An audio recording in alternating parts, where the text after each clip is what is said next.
Hello everyone, स्वागत है आप सभी लोगों का मेरे यूट्यूब चैनल पे। तो फ्रेंड्स, आज की इस वीडियो में हम लोग जीके जीएस के कुछ इंपॉर्टेंट क्वेश्चंस डिस्कस करेंगे जो कि आपके एग्ज़ाम के लिए बहुत ही ज़्यादा हेल्पफुल साबित होंगे। ओके, तो यदि आप पैरामेडिकल का तैयारी करते हो या पॉलिटेक्निक का या फिर पीएमडी यानी पैरामेडिकल डेंटल का या फिर पीपीई का, तो ये जो वीडियो है ये सभी स्टूडेंट्स के लिए है। ठीक है, सभी स्टूडेंट्स को इससे बेनिफिट होगा यदि वो मेरा हर वीडियो देखते हैं और प्रत्येक क्वेश्चंस यानी मैं जितने भी क्वेश्चंस करवाता हूँ और साथ ही साथ कुछ क्वेश्चंस के मैं ऑप्शंस भी एक्सप्लेन करता हूँ, तो आप लोग उसको हल्के में मत लेना। आप लोग उस ऑप्शंस को भी नोट करते रहना। यानी बहुत स्टूडेंट को मैं बता चुका हूँ कि आप लोग इस तरह तैयारी कीजिए। यानी मैं जितने भी क्वेश्चंस बता देता हूँ और आपको नहीं आता तो आप एक नोटबुक में अच्छे से उसको लिखिए और मेरी दी गई एक्स्ट्रा इन्फॉर्मेशन उसको भी आप एक नोटबुक में नोट कीजिए ताकि आगे चलकर आपको रिवीजन में इजी होगा, है ना।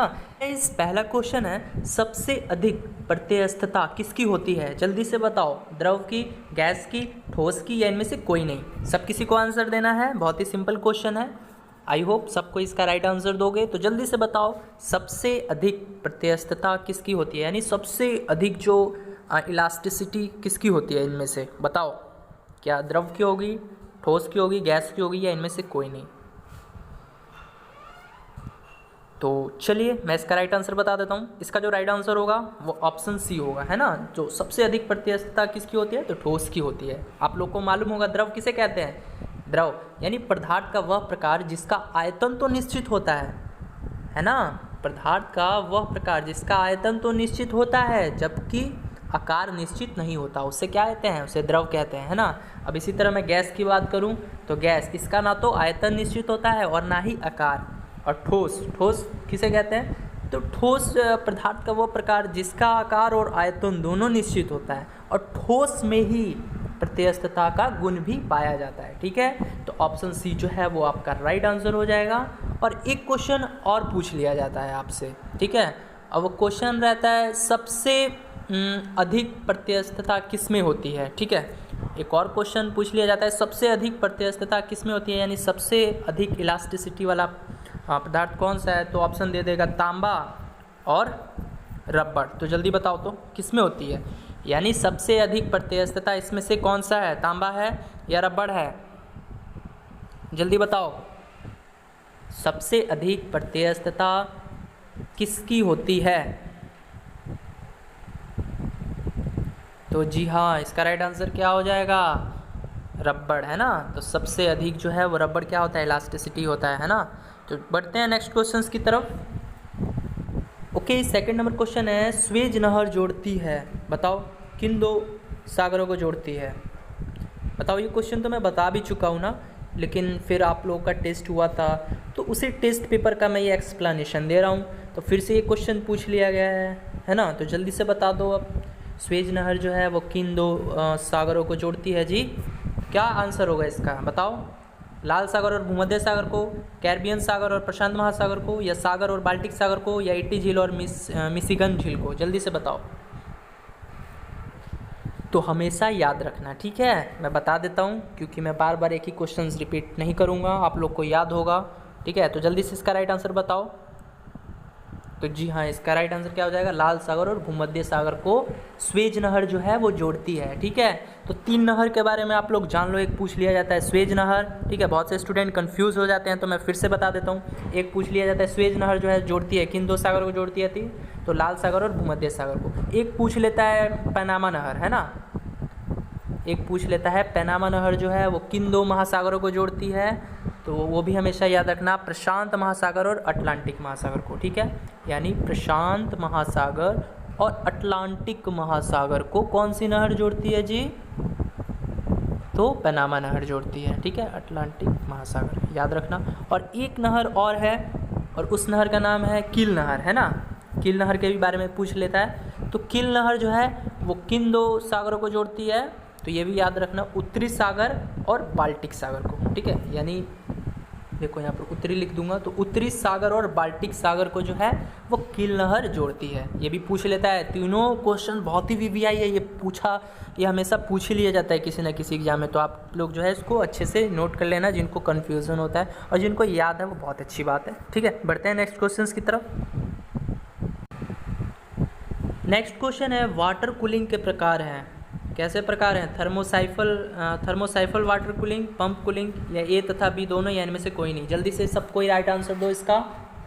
वाटर कूलिंग के प्रकार हैं, कैसे कैसे प्रकार हैं? थर्मोसाइफल वाटर कूलिंग ही है या पंप कूलिंग है, ये दोनों हैं, या इनमें से कोई नहीं। जल्दी से इसका राइट आंसर दो। तो जी हाँ, वेरी गुड, इसका राइट आंसर क्या होगा? ए तथा बी दोनों, है ना। ठीक है, वाटर कूलिंग के प्रकार कौन कौन से हैं? थर्मोसाइफल वाटर कूलिंग है और एक पंप कूलिंग होता है। ठीक है, बढ़ते हैं नेक्स्ट क्वेश्चन की तरफ। ओके गाइज, नेक्स्ट क्वेश्चन है मानचित्र में पर्वत और पहाड़ को दर्शाया जाता है, किन रंगों से दर्शाया जाता है जी? आप लोगों ने मानचित्र देखा होगा तो आप लोग को मालूम होगा, तो बताओ, लाल रंग से, ब्लू रंग से, काले रंग से या पीले रंग से? जल्दी से बताओ। और बहुत स्टूडेंट्स ने इसका आंसर जो है वो करेक्ट दिया हुआ है, यानी जिन स्टूडेंट्स ने टेस्ट दिए हैं, जो स्टूडेंट्स, तो मैं देखा कि बहुत लोगों का ये राइट आंसर था। तो जल्दी से यहाँ पर भी राइट आंसर दे दो सब कोई। तो जी हाँ, इसका राइट आंसर क्या हो जाएगा गाइस? लाल रंग से, है ना। यानी मानचित्र में पर्वत और पहाड़ों को लाल रंग से दर्शाया गया है ना। चलिए, एक क्वेश्चन आपके लिए, सब किसी को बताना है, रेडी हो जाइए। चलिए, क्वेश्चन है मानचित्र में नदियों, झीलों, समुद्रों, जलाशयों को किस रंग से दर्शाया गया है? जल्दी से राइट आंसर दो। चलिए, मैं लिख भी देता हूँ क्वेश्चंस को। मानचित्र में मानचित्र में जल, नदियों, झीलों, समुद्रों, जलाशयों को किस रंग से दर्शाया गया है? सब किसी को देना है आंसर। आई थिंक सबका राइट होगा। ठीक है, तो जल्दी से बताओ। तो जी हाँ, इसका राइट आंसर क्या हो जाएगा? ब्लू रंग से, है ना। यानी मानचित्र में नदियों, झीलों, समुद्रों, जलाशयों को किस रंग से दर्शाया गया है? तो ब्लू रंग से दर्शाया गया। ओके, बढ़ते हैं नेक्स्ट क्वेश्चन की तरफ गाइस। नेक्स्ट क्वेश्चन है निम्नलिखित में से कौन सी खरीफ फसल है? बताओ, गेहूं है, चना है, मक्का है, सरसों है? सब किसी को आंसर देना है। ये पूछ लेता है रबी फसल और रबी फसल और खरीफ फसल के बारे में पूछ लिया जाता है एग्जाम में, तो सब किसी को इसका राइट आंसर देना है। जल्दी बताओ, खरीफ फसल के बारे में पूछा है, इनमें से कौन सी खरीफ फसल है? तो जल्दी से इसका राइट आंसर दो। तो जी हाँ, इसका राइट आंसर क्या हो जाएगा? ऑप्शन सी, वेरी गुड, मक्का, है ना। तो मक्का क्या है? खरीफ फसल है। तो खरीफ फसल में कौन कौन सी फसलें आती हैं जी? तो मक्का आ गया, है ना, गन्ना आ गया, धान आ गया, बाजरा आ गया, ये सब क्या है? ये सब खरीफ फसल है। ठीक है, तो आप लोग याद रखना, मक्का हो गया, गन्ना हो गया, धान हो गया, बाजरा हो गया, मूंगफली हो गया, है ना। मूंगफली भी जो है वो भी खरीफ फसल है। और सोयाबीन हो गया, ये भी क्या है? खरीफ फसल है। तो अब बात कर लेते हैं रबी फसल के बारे में। ये भी तो पूछा जा सकता है ना। तो रबी फसल के बारे में हमेशा याद रखना कौन कौन सी फसलें होती हैं। तो गेहूँ हो गया, है ना, चना हो गया, जौ हो गया, मटर हो गया, ये सब क्या है? ये मेरा रबी फसल है। ओके, बढ़ते हैं नेक्स्ट क्वेश्चन की तरफ। ओके गाइज, नेक्स्ट क्वेश्चन है कावेरी नदी बहती है, बताओ कहाँ बहती है? उत्तर भारत में, दक्षिणी भारत में, मध्य भारत में या पश्चिमी भारत में? सब किसी को इसका राइट आंसर देना है, तो जल्दी से बता दो अब राइट आंसर। कावेरी नदी बहती है, कहाँ बहती है जी? उत्तर भारत में, दक्षिणी भारत में, मध्य भारत में या पश्चिमी भारत में? तो वेरी गुड, इसका जो राइट आंसर होगा वो क्या होगा गाइस? जल्दी से बताओ सब कोई, जल्दी से बताओ। वेरी गुड, इसका जो राइट आंसर होगा वो क्या होगा? दक्षिणी भारत में, है ना।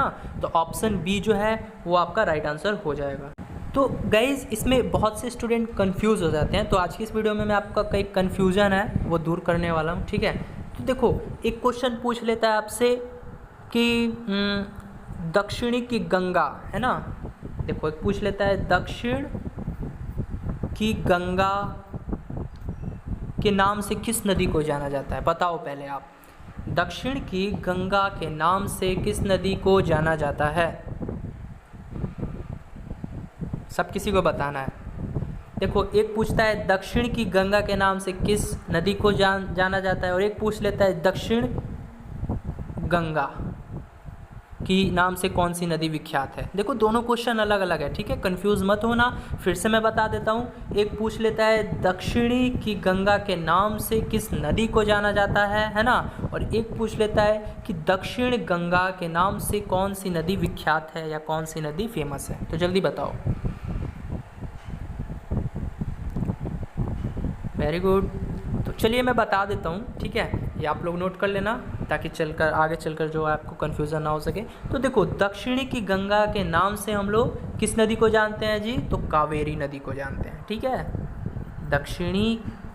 दक्षिण की गंगा के नाम से हम लोग किस नदी को जानते हैं, तो कावेरी नदी को जानते हैं। और अगर क्वेश्चन में इस तरह पूछे कि दक्षिण गंगा के नाम से कौन सी नदी विख्यात है, कौन सी नदी फेमस है जी दक्षिण गंगा के नाम से, तो वो है गोदावरी, है ना।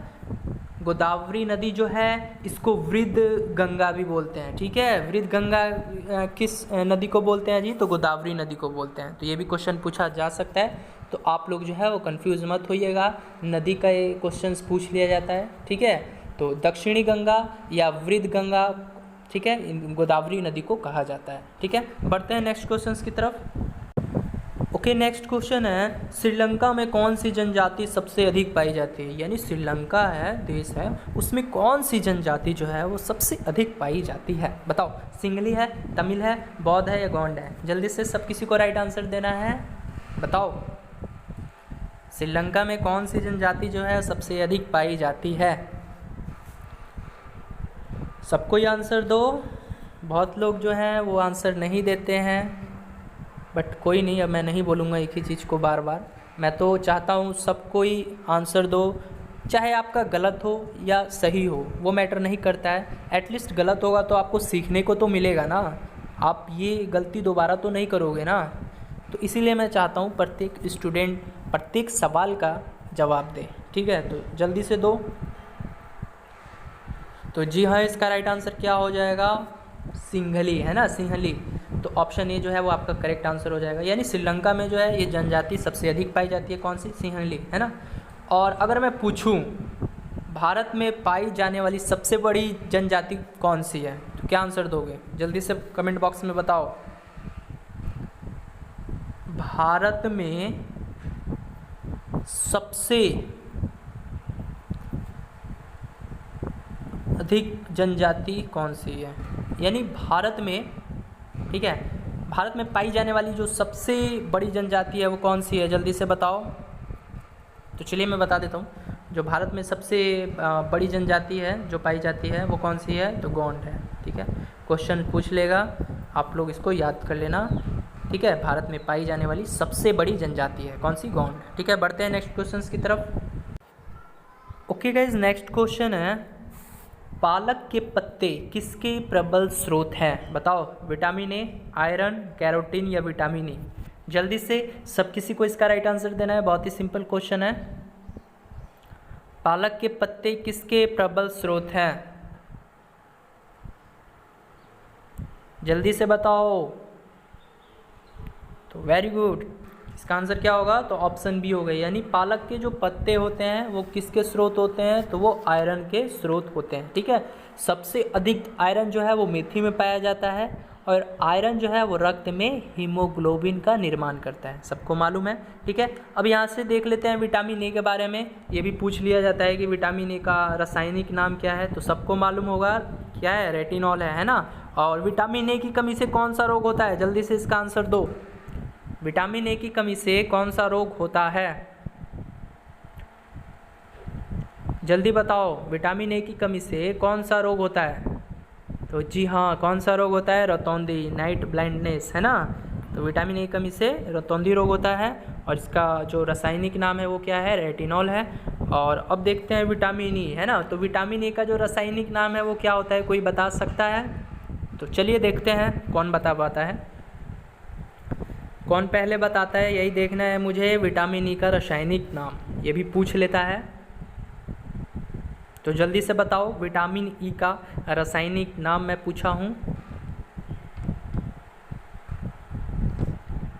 जल्दी से बताओ सब कोई, विटामिन ई का रासायनिक नाम क्या होता है।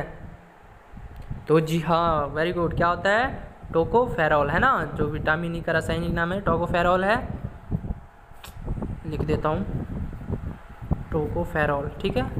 तो आप लोग जो है इसको नोट कर लेना, बहुत ही वीवीआई है। और विटामिन ई की कमी से क्या होता है गाइज, विटामिन ई की कमी से शरीर में जनन की जो शक्ति होती है वो कम हो जाती है, ठीक है। तो अच्छा, विटामिन सी के बारे में भी जान लेते हैं, ठीक है। तो विटामिन सी का जो रासायनिक नाम है, आई होप सबको पता होगा, क्या है, तो एस्कॉर्बिक एसिड, है ना, सबको मालूम है। और आंवला में जो है विटामिन सी पाया जाता है, ठीक है। तो विटामिन सी का जो रासायनिक नाम है क्या है, एस्कॉर्बिक एसिड है। और विटामिन सी की कमी से कौन सा रोग होता है, इसका आंसर दो मुझे। विटामिन सी की कमी से कौन सा रोग होता है, जल्दी से सब किसी को बताना है। विटामिन सी की कमी से कौन सा रोग होता है जी, वेरी गुड, स्कर्वी, है ना। विटामिन सी की कमी से स्कर्वी रोग होता है, ठीक है। और एक और देख लेते हैं, ये भी इम्पोर्टेंट है, विटामिन डी, है ना। विटामिन डी के भी बारे में पूछ लिया जाता है, तो जल्दी से बता दो विटामिन डी का रासायनिक नाम, ठीक है। आई नो आप लोग बहुत ही अच्छे हो, अच्छे से पढ़ते भी हो, तो बस इसका बता दो लास्ट, विटामिन डी। तो जल्दी से बता दो विटामिन डी का रासायनिक नाम, जल्दी बताओ, मुझे देखना है किसको याद है किसको याद नहीं है। जिसको याद नहीं है वो प्लीज़ इसको याद कर लेना, ऐसे क्वेश्चंस एग्जाम में देखने को मिल जाएंगे। विटामिन, प्रोटीन, कार्बोहाइड्रेट, सबसे क्वेश्चंस रहता ही रहता है। तो जल्दी से बता दो विटामिन डी का जो रासायनिक नाम है क्या होता है, तो जी हाँ, कैल्सिफेरॉल, है ना, याद रखना, कैल्सिफेरॉल, ठीक है। और विटामिन डी की कमी से कौन सा रोग होता है, सबको मालूम है, रिकेट्स, है ना। विटामिन डी की कमी से रिकेट्स होता है।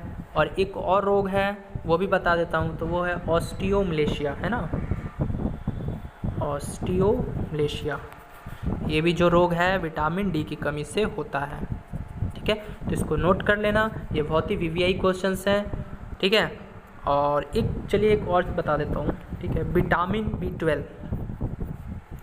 इसका जो रासायनिक नाम है ना, ये कभी कभी पूछ लेता है, वैसे तो इतना इम्पोर्टेंट है नहीं, फिर भी जान लो आप लोग। इसका विटामिन B12 का जो रासायनिक नाम होता है क्या होता है, साइनोकोबालामिन, है ना, ठीक है। बढ़ते हैं नेक्स्ट क्वेश्चन की तरफ। ओके गाइज, नेक्स्ट क्वेश्चन है, संतरे किस के प्रबल स्रोत हैं, बताओ, कार्बोहाइड्रेट्स, वसा, प्रोटीन या विटामिन। तो जल्दी से इसका राइट आंसर दो सब कोई। संतरे किसके प्रबल स्रोत माने जाते हैं, संतरे किसके प्रबल स्रोत हैं, जल्दी से बताओ, कार्बोहाइड्रेट्स, वसा, प्रोटीन, विटामिन। तो देखो बहुत ही सिंपल क्वेश्चन है, इसका जो आंसर होगा वो ऑप्शन डी होगा, है ना, यानी विटामिन। संतरे किसके स्रोत हैं, तो विटामिन के स्रोत होते हैं, ठीक है। ऐसा क्वेश्चन पूछ लेता है। और एक क्वेश्चन और भी पूछ लेता है, संतरे या नींबू में कौन सा अम्ल होता है, कोई बता सकता है, संतरे या नींबू में कौन सा एसिड होता है, बताओ,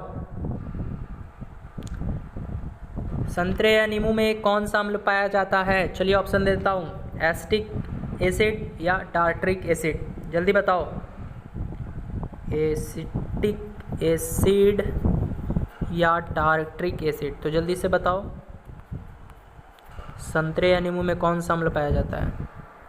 तो जी हाँ, वेरी गुड, एसिटिक एसिड जो है वो नहीं पाया जाता है, और ना ही टार्ट्रिक एसिड पाया जाता है, ठीक है। तो इसमें कौन सा अम्ल पाया जाता है जी, तो इसमें साइट्रिक अम्ल पाया जाता है, ठीक है। मैं देखना चाहता था कि आप लोग इसका आंसर क्या देते हो, ठीक है, इसलिए मैं ऑप्शंस भी गलत दे दिया। तो संतरे और नींबू में जो अम्ल पाया जाता है वो कौन सा पाया जाता है, तो साइट्रिक अम्ल पाया जाता है। तो अब एसिटिक अम्ल में, वो एसिटिक अम्ल जो है वो किस में पाया जाता है, तो वो सिरका में पाया जाता है, ठीक है, कंफ्यूज मत होना। फिर से मैं बता देता हूँ, सिरका में जो है वो एसिटिक अम्ल पाया जाता है, और नींबू और संतरा में कौन सा अम्ल पाया जाता है, तो साइट्रिक अम्ल पाया जाता है। और इमली, है ना, अब मैं इमली का बात करूँ तो इमली में कौन सा अम्ल पाया जाता है, तो ये आपको बताना है, तो जल्दी से बताओ, इमली में कौन सा अम्ल पाया जाता है? ये आपको बताना है, तो जल्दी से बताओ इमली में कौन सा अम्ल पाया जाता है? तो टार्ट्रिक अम्ल पाया जाता है। वेरी गुड, ठीक है, टार्ट्रिक अम्ल जो है वो इमली में पाया जाता है। और इमली हो गया, सेब हो गया, अनार हो गया, सेब में तो दूसरा पाया जाता है ना, इमली हो गया और अंगूर हो गया, ठीक है। इसमें कौन सा अम्ल पाया जाता है? तो इसमें टार्ट्रिक अम्ल पाया जाता है, ठीक है। तो अब जान लेते हैं सेब में। तो आई थिंक सेब का आप सभी को मालूम होगा कि सेब में कौन सा अम्ल पाया जाता है? तो मैलिक अम्ल पाया जाता है, ठीक है। सेब में मैलिक अम्ल जो है वो पाया जाता है। और अब जान लेते हैं कार्बोहाइड्रेट के बारे में। तो देखो ये जो है ये भोजन का मुख्य अवयव है जो मानव शरीर में ईंधन का कार्य करता है, ठीक है। और एक क्वेश्चंस पूछ लेता है, बहुत ही फेमस क्वेश्चंस है, बताओ आप सभी, एथलीट को किससे जल्दी ऊर्जा मिलती है? यानी एक एथलीट होता है खिलाड़ी, उसको अगर जल्दी ऊर्जा प्राप्त करनी है तो वो किस चीज़ का सेवन करेगा? जल्दी बताओ, एथलीट को किससे जल्दी ऊर्जा मिलती है? एथलीट को किससे जल्दी ऊर्जा मिलती है? जल्दी से बताओ सब कोई। तो जी हाँ, किससे मिलती है? कार्बोहाइड्रेट से, ठीक है। तो आप लोग इसको नोट कर लेना, बहुत ही वीवीआई है। और अब बात करें प्रोटीन, तो प्रोटीन क्या है? प्रोटीन एक एंजाइम है। एंजाइम है मूल रूप से क्या है? प्रोटीन है। एंजाइम मूल रूप से क्या होता है? तो प्रोटीन होता है। सबसे अधिक प्रोटीन किस में पाया जाता है? तो सबको मालूम है, सोयाबीन में पाया जाता है। और सबसे प्रोटीन किस में नहीं पाया जाता है ये भी पूछ लेता है, तो आप लोग जो है उसको नोट कर लेना, किस में? चावल में जो है प्रोटीन नहीं पाया जाता है, ठीक है। यानी एंजाइम मूल रूप से क्या होते हैं? तो प्रोटीन होते हैं, सबको मालूम है, ठीक है। अब पूछ लेता है एक विटामिन की खोज किसने की? तो सबको मालूम है विटामिन की खोज किसने की? तो फंक ने की थी, ठीक है। बढ़ते हैं नेक्स्ट क्वेश्चंस की तरफ। यदि वीडियो पसंद आ रही हो तो इस वीडियो को लाइक भी करते रहो। तो क्वेश्चन है गाइस, दूध के फटने पर कौन सा एसिड उत्पन्न होता है? बताओ, tartaric acid, lactic acid, acetic acid या बेंजोइक एसिड? तो देखो तीन तो अभी मैं बता चुका आप लोगों को। टार्ट्रिक एसिड जो है अभी तो होगा नहीं, है ना ही एसिटिक एसिड होगा, ना ही बेंजोइक एसिड होगा, ठीक है। तो देखो लैक्टिक एसिड जो है ये इसका राइट आंसर हो जाएगा, ठीक है। यानी दूध में कौन सा अम्ल पाया जाता है? सबको पता है, लैक्टिक एसिड पाया जाता है ना। तो टार्ट्रिक एसिड के बारे में बताया था कि ये इमली में पाया जाता है। इमली में कौन सा अम्ल होता है? तो टार्ट्रिक अम्ल होता है ना। और सिरका में कौन सा अम्ल होता है? तो एसिटिक अम्ल होता है। और घास में पूछे, घास में कौन सा अम्ल होता है? तो बेंजोइक एसिड होता है, ठीक है, बेंजोइक अम्ल होता है, ठीक है। बढ़ते हैं नेक्स्ट क्वेश्चन की तरफ। ओके गाइज, नेक्स्ट क्वेश्चन है, किस रक्त वर्ग के व्यक्ति सर्वदाता यानी यूनिवर्सल डोनर कहलाते हैं? बताओ, यानी क्वेश्चन में पूछा हुआ है सर्वदाता रक्त समूह कौन सा है? इसमें बताओ यूनिवर्सल डोनर कौन सा है? सबका राइट आंसर होना चाहिए, पूछ लेता है, तो जल्दी से बताओ सर्वदाता रक्त समूह कौन सा होता है? यानी कौन सा ऐसा रक्त वर्ग है जो सर्वदाता यानी यूनिवर्सल डोनर कहलाता है? ए, बी, ओ, ए या बी? तो जल्दी से बता दो। तो जी हाँ, इसका राइट आंसर क्या हो जाएगा? ऑप्शन बी यानी ओ, है ना। तो सर्वदाता जो रक्त समूह है वो कौन सा होता है? ओ होता है। और एक पूछता है सर्वग्राही, है ना, तो वो कौन सा होता है? यानी पूछ लेगा सर्वग्राही रक्त समूह कौन सा होता है? तो वो कौन सा होता है? जल्दी से बताओ। तो वो ए बी होता है, ठीक है। बहुत ईजी है, आप लोग को पता होगा, ठीक है। और एक पूछता है रक्त से संबंधित कुछ क्वेश्चंस हैं जो पूछ लिए जाते हैं, तो बताओ रक्त को शुद्ध कौन करता है? सब किसी को बताना है, रक्त को शुद्ध कौन करता है? ऑप्शन दे दूं? चलिए ऑप्शन दे देता हूं, किडनी या लीवर? जल्दी बताओ, रक्त को शुद्ध कौन करता है? किडनी करेगा या लीवर करेगा? सब किसी को बताना है। तो जी हाँ, कौन करेगा? तो किडनी करता है, ठीक है। और एक पूछता है रक्त का पीएच मान, बताओ। देखो ये सब पॉइंट जो मैं बता रहा हूँ आप लोग इसको अनदेखा मत करना, जो बिल्कुल नए हैं यानी जिन्होंने अभी से ही तैयारी स्टार्ट की है, उनको कुछ भी नहीं आता है, वो ऐसे पॉइंट्स को एक अच्छे से कॉपी में नोट करके इसको रिवीजन करते रहो। यही से क्वेश्चंस जो हैं पूछ लिए जाते हैं, रक्त से संबंधित क्वेश्चन आता है। ठीक है, तो रक्त का पीएच मान कितना होता है, जल्दी से बताओ। वेरी गुड, कितना होता है जी, 7.4 होता है ना। और रक्त क्या है, उदासीन है, क्षारीय या अम्लीय है। अब तो सब किसी को मालूम चल गया होगा ना कि रक्त क्या है, क्षारीय है। ठीक है, और उदासीन कोई भी चीज़ कब रहेगा, जब वो उसका पीएच मान 7 रहेगा। ठीक है, तब वो क्या होगा, उदासीन होगा। और 7 से कम होगा तो वो एसिडिक होगा, यानी अम्लीय होगा। ठीक है, समझ में आ गया। बढ़ते हैं नेक्स्ट क्वेश्चन की तरफ। अच्छा, एक दो क्वेश्चन और देख लो आप लोग। एक पूछ लेता है, शरीर में ऑक्सीजन का परिवहन किसके द्वारा होता है। सबको पता है शरीर में ऑक्सीजन का परिवहन जो है किसके द्वारा होता है, तो रक्त द्वारा होता है। इसको भी नोट कर लेना। ठीक है, अच्छा अब एक दो क्वेश्चन ऐसे हैं जिसमें स्टूडेंट अक्सर कंफ्यूज करते हैं। एक स्टूडेंट भी मुझसे पूछे थे कि सर इसका आंसर क्या होगा, तो चलिए मैं बता देता हूँ। एक पूछ लेता है रक्त समूह, ठीक है, एक पूछता है रक्त समूह की खोज किसने की, और एक पूछता है रक्त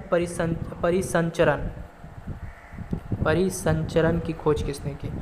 तो जल्दी से बता दो तो आप, रक्त समूह की खोज किसने की और रक्त परिसंचरण की खोज किसने की। थोड़ा हम भी देखें किन किन को मालूम है। यानी रक्त समूह की खोज किसने की, ब्लड ग्रुप की खोज किसने की, या ब्लड परिसंचरण का सर्कुलेशन ही होता है ना, तो बताओ तो किसने की। रक्त, तो देखो रक्त समूह की, वेरी गुड, तो रक्त समूह की खोज किसने की, तो कार्ल लैंडस्टीनर है ना, इन्होंने की थी। और कब की थी ये भी पूछ लेता है, तो आप लोग इसको नोट कर लेना, 1900 ईस्वी में की थी। ठीक है, तो रक्त समूह की खोज किसने की थी, तो कार्ल लैंडस्टीनर ने 1900 ईस्वी में की थी। और रक्त परिसंचरण की बात करूं तो इसका खोज किसने किया था, तो इसका खोज जो है विलियम हार्वे ने किया था। ठीक है, विलियम हार्वे ने किया था। कब किया था, तो 1628 ईस्वी में किया था। पूछ लिया जाता है, आप लोग नोट कर लेना। बढ़ते हैं नेक्स्ट क्वेश्चन की तरफ अब। ओके गाइज, नेक्स्ट क्वेश्चन है, रेशम किससे उत्पन्न होते हैं। यानी रेशम किससे उत्पन्न होता है, बताओ। रेशम के कीड़े के अंडे से, या रेशम के कीड़े के प्यूपा से, प्यूपा इस तरह होगा, ठीक है, या रेशम के कीड़े के लार्वा से, या स्वयं रेशम के कीड़े से। तो जल्दी से बता दो, रेशम जो है वो किससे उत्पन्न होते हैं। तो जी हाँ, इसका राइट आंसर क्या हो जाएगा, ऑप्शन बी, यानी रेशम के कीड़े के प्यूपा से। ठीक है, तो ऐसे क्वेश्चंस पूछ लिए जाते हैं, आप लोग इसको नोट कर लेना। अच्छा, एक क्वेश्चन पूछ लेता है, सेरीकल्चर में किसका अध्ययन करते हैं, तो बता सकते हो आप लोग। Sericulture is the study of, बताओ सेरीकल्चर में किस चीज़ का अध्ययन किया जाता है, सब किसी को बताना है। सेरीकल्चर में किसका अध्ययन किया जाता है जी, तो किसका किया जाता है, बताओ। चलिए मैं बता देता हूँ, रेशम कीट पालन का, है ना, रेशम कीट पालन का हम लोग अध्ययन करते हैं, किसमें, सेरीकल्चर में करते हैं। ठीक है, कुछ कल्चर के बारे में पूछ लेता है, एक और है पीसी कल्चर। तो चलिए मैं बता देता हूँ, पीसी कल्चर में किस चीज़ का अध्ययन करते हैं, तो मत्स्य पालन, है ना, मत्स्य पालन में पीसी कल्चर का अध्ययन, पीसी कल्चर में हम लोग किस चीज़ का अध्ययन करते हैं, तो मत्स्य पालन का अध्ययन करते हैं हम लोग। और एक पूछता है फाइकोलॉजी, है ना, और एक पूछता है माइकोलॉजी। तो देखो फाइकोलॉजी में हम लोग शैवाल का अध्ययन करते हैं। ठीक है, शैवालों का अध्ययन हम लोग फाइकोलॉजी में करते हैं, और कवक का अध्ययन जो है वो माइकोलॉजी में करते हैं। ठीक है, यानी माइकोलॉजी में हम लोग किस चीज़ का अध्ययन करते हैं, तो कवक का, फंगी का, है ना, और शैवाल को क्या बोलते हैं, एल्गी बोलते हैं इंग्लिश में। ठीक है, बढ़ते हैं नेक्स्ट क्वेश्चन की तरफ। तो चलिए नेक्स्ट क्वेश्चन है, भारत की 8वीं पंचवर्षीय योजना की अवधि है, क्या थी, 1990 से 95, 1991 से 96, 1992 से 97, या 1991 से 96। ये तो 2 बार दे दिया ना, 1991 से 96 में।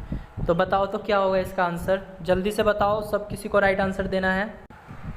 तो जल्दी से बताओ, भारत की जो 8वीं पंचवर्षीय योजना की अवधि थी क्या थी, तो चलिए मैं बता देता हूँ, इसकी जो अवधि थी तो वो थी 1992 से 97 ईस्वी में। ठीक है, तो ऑप्शन सी जो है वो आपका राइट आंसर हो जाएगा।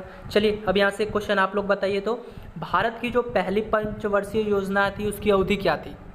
जल्दी से बताओ, भारत की पहली पंचवर्षीय योजना की अवधि क्या थी और इसका मुख्य उद्देश्य किस चीज़ को विकास करना था? बताओ, भारत की जो पहली पंचवर्षीय योजना थी उसकी अवधि क्या थी और इसका जो मुख्य उद्देश्य था यानी पहली पंचवर्षीय योजना का वो क्या था? वो किस चीज़ के क्षेत्र में विकास करने का उद्देश्य था उन लोगों का? बताओ तो चलिए मैं बता देता हूँ, यानी भारत की जो पहली पंचवर्षीय योजना है उसकी अवधि क्या थी? तो उसकी अवधि थी 1991 से 56, है ना। और इसका मुख्य उद्देश्य क्या था? तो कृषि विकास को बढ़ावा देना। ठीक है, समझ में आ गया। बढ़ते हैं नेक्स्ट क्वेश्चंस की तरफ। ओके गाइज, नेक्स्ट क्वेश्चन है, राष्ट्रपति द्वारा राज्यसभा में कितने व्यक्ति मनोनीत किए जाते हैं? यानी राष्ट्रपति द्वारा राज्यसभा में कितने सदस्य मनोनीत किए जाते हैं? बताओ तो, 10 सदस्य, 10, 12, 20 या 15? जल्दी से बताओ, सब किसी को राइट आंसर बताना है, जल्दी से बताओ, जल्दी से इसका राइट आंसर दो। राष्ट्रपति द्वारा राज्यसभा में कितने व्यक्ति मनोनीत किए जाते हैं? तो वेरी गुड, क्या होगा आंसर? ऑप्शन बी, है ना। और यदि मैं ये पूछ दूं कि राष्ट्रपति द्वारा लोकसभा में कितने व्यक्ति मनोनीत किए जाते हैं तो बता पाओगे आप लोग? चलिए बताइए तो, चलिए ऑप्शन दे देता हूँ, 2 या 5, जल्दी बताओ। यानी राष्ट्रपति द्वारा लोकसभा में कितने व्यक्ति मनोनीत किए जाते हैं? तो जी हाँ, कितने व्यक्ति मनोनीत किए जाते हैं? तो 2, है ना। हमेशा याद रखना कि राष्ट्रपति द्वारा लोकसभा में 2 व्यक्ति मनोनीत किए जाते हैं। ठीक है, अब राष्ट्रपति के बारे में कुछ इंपॉर्टेंट फैक्ट्स के बारे में जान लेते हैं जो कि पूछ लिया जाता है। तो बताओ, राष्ट्रपति का जो कार्यकाल होता है वो कितने वर्ष का होता है जी? तो सबको मालूम है कितने वर्ष का होता है? तो 5 वर्ष का होता है ना। और अगर मैं पूछूं राष्ट्रपति पद के लिए जो न्यूनतम आयु होनी चाहिए वो कितनी होनी चाहिए? जल्दी से बताओ, जल्दी से बताओ, राष्ट्रपति पद के लिए न्यूनतम आयु जो है वो कितनी वर्ष होनी चाहिए?